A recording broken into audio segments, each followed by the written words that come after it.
Inside Racing vous est présenté par Dunlop.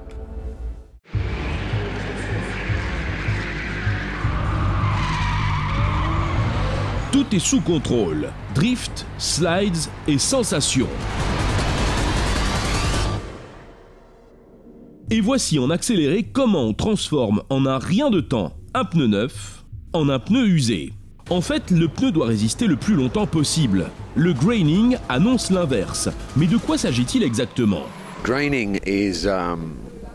graining, c'est quand la surface se déchire du bord.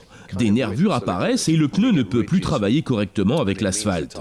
Ça peut arriver si la piste est trop froide pour le pneu, pour le mélange de caoutchouc ou si les réglages de la voiture sont mauvais. The surface being too cold for the tyre, for the compound, or it can be caused through the car not being set up correctly. L'apparition du graining tient donc au style de conduite, au circuit ou à la composition du pneu. Lorsque les forces transversales deviennent si élevées, un avantage devient un inconvénient. Du fait de la température, la surface de roulement collante s'imbrique avec la route. Mais si celle-ci devient trop chaude, trop rapidement en raison de glissement, la surface de roulement s'échauffe plus que le reste du pneu. C'est cette différence de température qui pose problème, et voilà le résultat.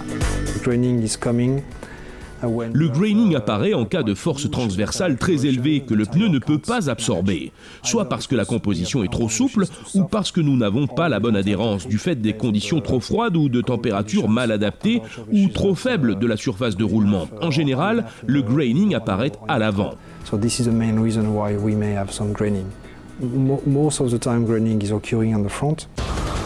Plus le pilote doit se battre, plus il laissera de gomme sur la piste et malheureusement aussi sur le pneu.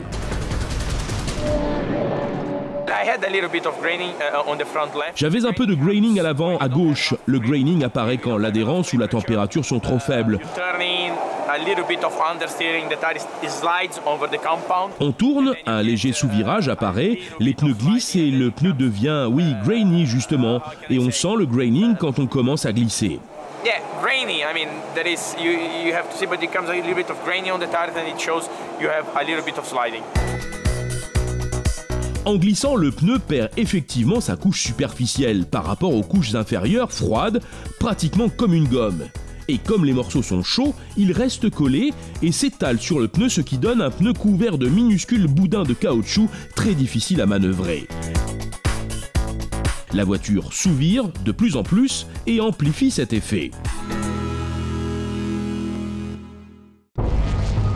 Dans leur lutte pour le classement, la coupe et l'honneur, les pilotes ne doivent donc pas trop solliciter leurs pneus. Le plus intelligent gagne, l'autre a besoin de changer ses pneus plus tôt et doit s'arrêter au stand.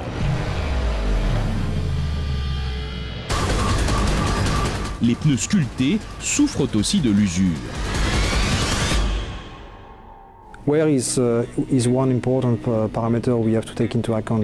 Pendant une course, l'usure est une référence importante dont nous devons tenir compte. En général, cela influence l'équilibre entre l'avant et l'arrière, ce qui génère des survirages ou des sous-virages.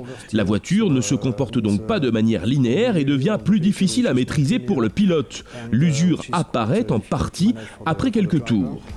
So this is where is occurring after few laps.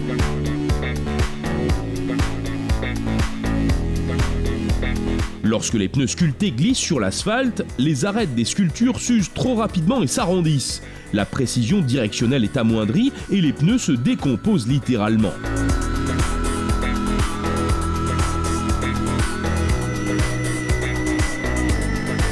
Alors, toujours en douceur?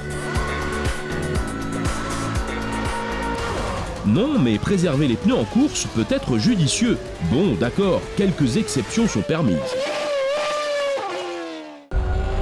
Inside Racing vous a été présenté par Dunlop.